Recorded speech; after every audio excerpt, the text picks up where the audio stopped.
I'm Harper, 29 years old. I've been so caught up in work that I've been single for over 10 years now.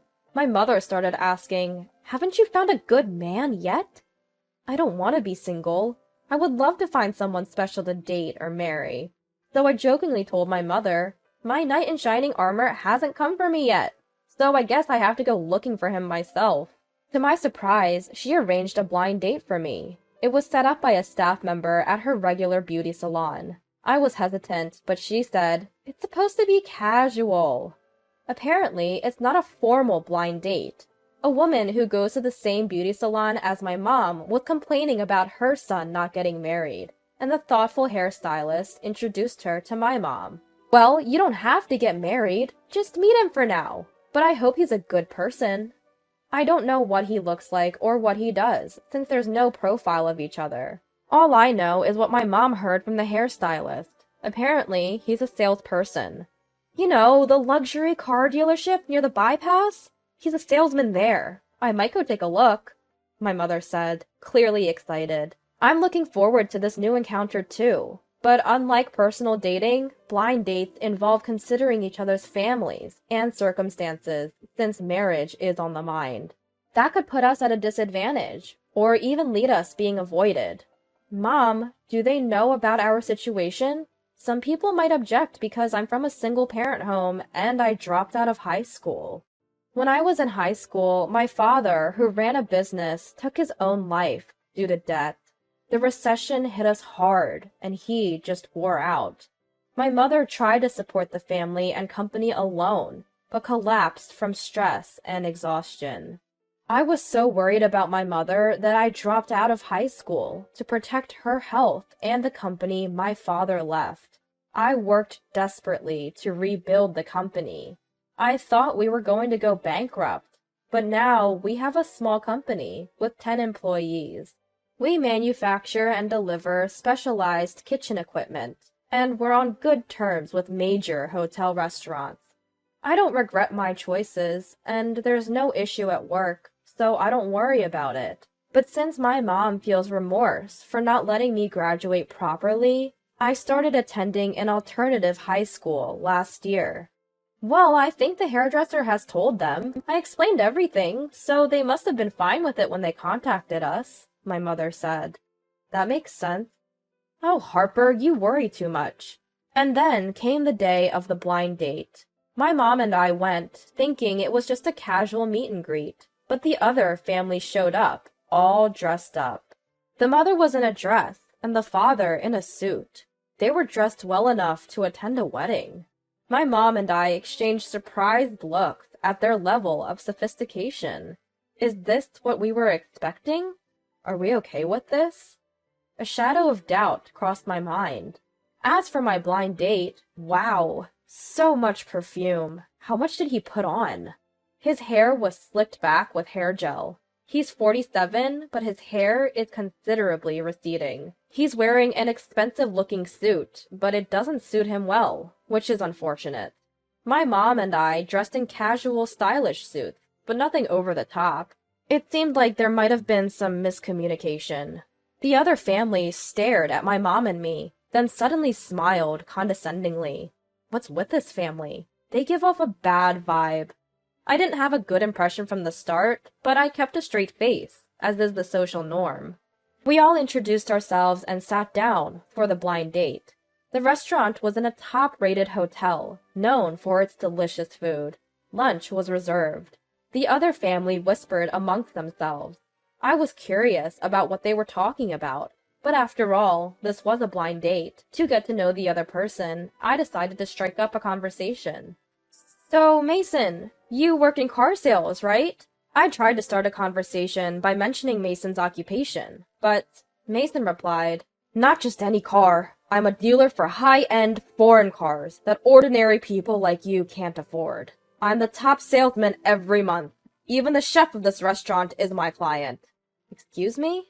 He started babbling about things I hadn't even asked about. Leaking customer information is a big problem, and calling me an ordinary person who couldn't afford such cars was rude. Mason continued, "Harper, your looks are, well, they pass, but You have no common sense. You didn't even wear a dress to a blind date. And your future mother-in-law didn't wear one either. You must be poor people who don't even own a dress. No! We were told it was a casual dining experience. Not something you say to a blind date, especially a first-time meeting. I'm puzzled by these strange rules, like wearing a dress is common sense.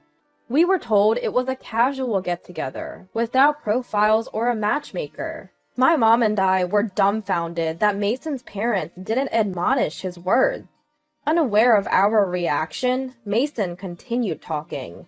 If you want to marry me, you'll have to always wear makeup and look beautiful. You'll have to wake up earlier than me, do the household chores, and go to bed later. And then, he rattled off absurd conditions. At this point, there probably aren't any women left who would want to marry him. It's certainly impossible for me. Excuse me? Not knowing where to start, Mason's mother asked, Excuse me, but where is your father? Is he not here today? I was surprised inside. Didn't she get the message? It's just my mother. When I answered, Mason's mother exclaimed, Oh my, a single-parent family? And looked at the father and son exaggeratedly. Mason said, That's quite a deduction. And his father added, Why would you introduce a daughter from a single-parent family? They spoke as if it was a terrible thing, right in front of us. What's wrong with this family? I've never seen such an uncivilized household. Unlike my gentle mother, I am a bit hot-blooded. And this made me angry. What's wrong with being from a single-parent family? It's not something the child can control, is it? I meant to ask calmly, but it came out sarcastic. Mason spouted an unbelievable theory.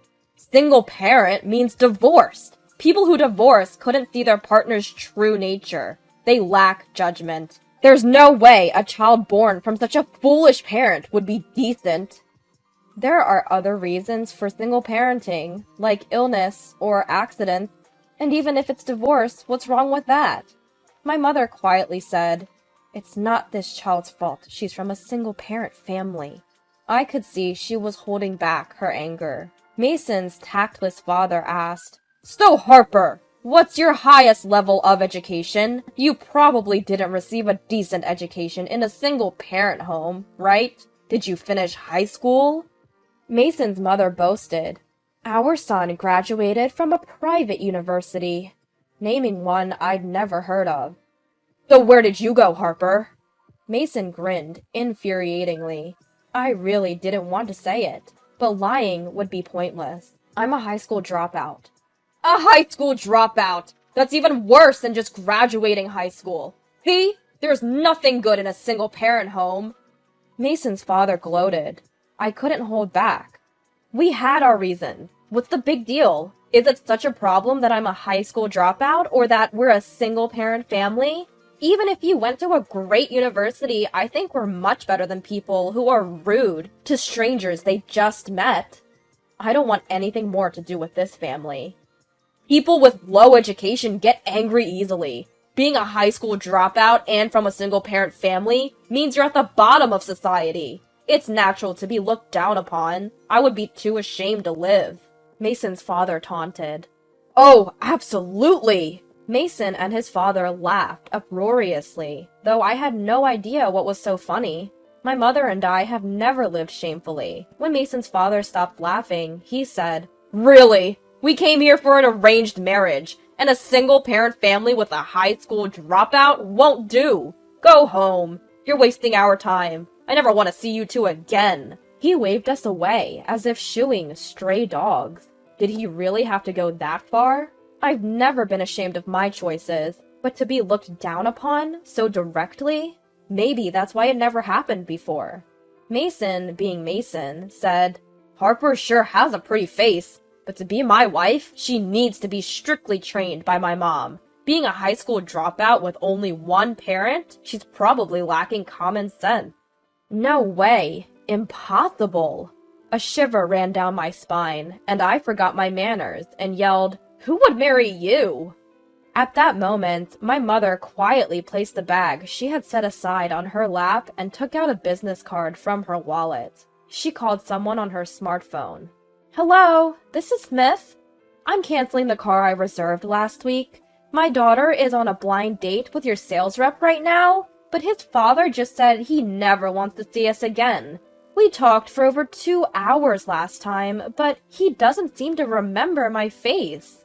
The catchphrase on your business card says, 'Heartful service is our motto.' But it seems that looking down and insulting others is his idea of heartful.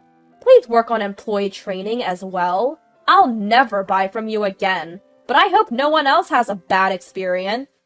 My mother slammed the phone down. Mason, his parents, and I were all shocked at my mother's fierce stance. When I asked, "What's going on?" my mother explained, "I wanted to know what kind of person Mason is, so I went to buy a car last week. I thought it would be a nice wedding gift if you two got married. Mason, you were the one who handled the sale, but you don't seem to remember. You're the lowest ranked salesperson, and you begged for help and added special options to the deal." My mother had gone with a male coworker who knew about cars. Mason spoke only to the male employee, and his attitude was pretty bad at the time. He ignored my mother so blatantly that the male employee got angry and wanted to leave without buying. Then Mason cried, "I've been told I'll be fired if I anger another customer!"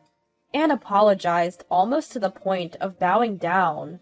When my mother and the male employee reluctantly returned to the negotiation, Mason tearfully refused to discount the price and added special options, making the final price more than double.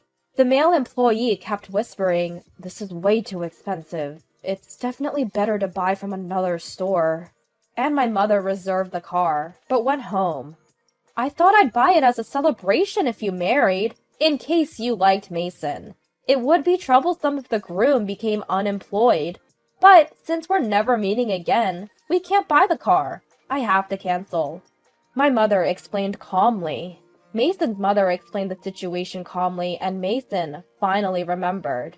"Oh, that time!" he said, turning pale. Mason's parents were also tense at the unbelievable situation. Mason blurted out, "That's a lie! There's no way a single-parent high school dropout family could buy a luxury car. You never intended to pay." My mother calmly replied, "I really intended to buy it, so I said nothing." But Mason screamed, "It's a lie! It's a lie!" Mason's father said, "Nonsense! There's no way our son is performing poorly." Mason's mother also yelled, "Our Mason is excellent! You lying mother and daughter!" I was taken aback and said, "Please stop. Can't you be quiet? Aren't you embarrassed?" Trying not to disturb the other guests, I attempted to quiet down the Mason family. Just then, the chef of this restaurant arrived. "Mr. Smith is not like that. I've been listening to you talk down to people and shouting since a while ago. Who do you think you are?" he said. Actually, the chef is a valued customer of our company. We've been selling machines for creating trendy smoked dishes for several years now. Our machines are unparalleled, with the ability to adjust the amount of smoke and smoking time in a compact space. They're selling like hotcakes. We're a company known to chefs all over the world. The chef then clearly declared, "I don't want to deal with a dealer who has such a terrible salesman that looks down on people and easily leaks information about single parents and high school dropouts." And the surrounding customers burst into applause. I found myself applauding too, and couldn't help but laugh. Not just my mother, but the chef and the other guests were on my side. It felt empowering to know that I had so many allies. I decided to speak my mind to Mason. "Mr. Mason, even though I'm a single parent and a high school dropout, I haven't lived my life in shame. I can't imagine marrying someone who looks down on others at first sight. So there must be no connection between us this time. Goodbye, forever." Once again, my words were met with warm applause from those around me. Mason couldn't reply directly to me. Instead, he whined to his mother. I'll get yelled at by the boss. I'll become jobless. Mom, please say something. I heard him crying to his mother. It was disgusting, and he deserved it. Mason had been warned that he was on the brink of being fired, and with that personality, it seemed likely he'd have many troubles. His parents looked as though they had been humiliated, their faces twisted in disgust. Served them right. To add insult to injury, the chef told them, "You don't need to come to our restaurant again. Please leave." And the Mason family left without a word, looking dejected. As an apology for the disturbance, the chef served coffee to all the customers in the restaurant and treated us to a special dessert. Though it was an unbelievable blind date, it turned out to be a day when I was touched by the kindness of others.